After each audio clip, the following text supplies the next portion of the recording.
To give us a better understanding about what's at stake in Antigua and Barbuda, we're being joined live by political consultant and pollster Peter Wickham. His company CADRES has been tracking the race.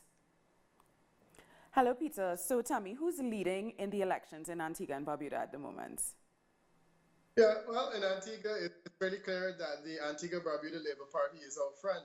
They have been leading in polls consistently. We've been running polls for about a year now, and they seem to have been maintaining the lead. And my sense is that the status quo at this time is not in jeopardy. And we just mentioned that Gaston Brown is predicting a landslide like what happened in Grenada. Is that likely? And by landslide, I mean taking all the seats in the parliament? Well, I mean, in a sense, he only has three. And the three that he has, in all instances, there are three new candidates that are running again.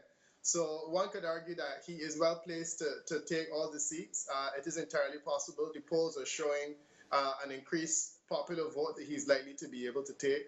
So statistically speaking, it is entirely possible. However, I'm perhaps not as bold in my projections as the Prime Minister to say that it will happen. I would just say that I think it is possible, yes. And we know that Antigua and Barbuda just weathered that horrible hurricane in September.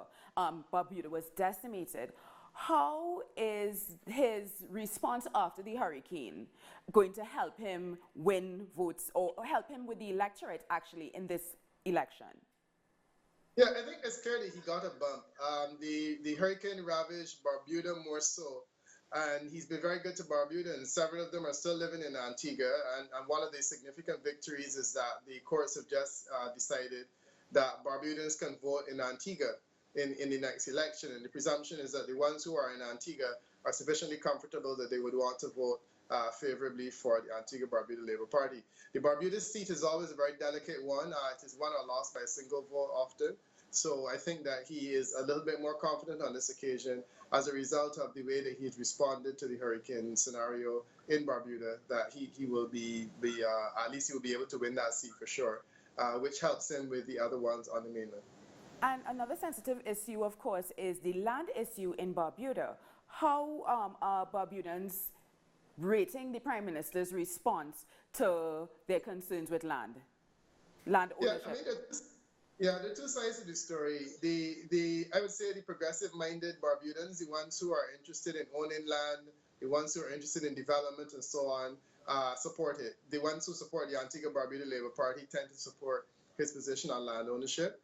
The other is the more conservative Barbudan is uncomfortable with the idea because they see it as a land grab. The reality of the situation is what he's proposing is that Barbudans can now do what Antiguans can do and what most of us in the rest of the world can do, which is buy this plot of land they actually live on for $1.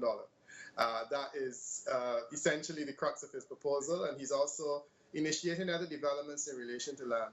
It has not sat well with several of the more conservative Barbudans, and my sense is that if you are inclined to support the Antigua-Barbuda Labour Party, you will be supportive of his approach to land, while if you are of the BPM variety, which is the opposition, then you probably will be opposed to it.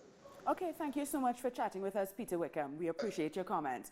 We've been talking to Peter Wickham of CADRES about the upcoming Antigua and Barbuda election.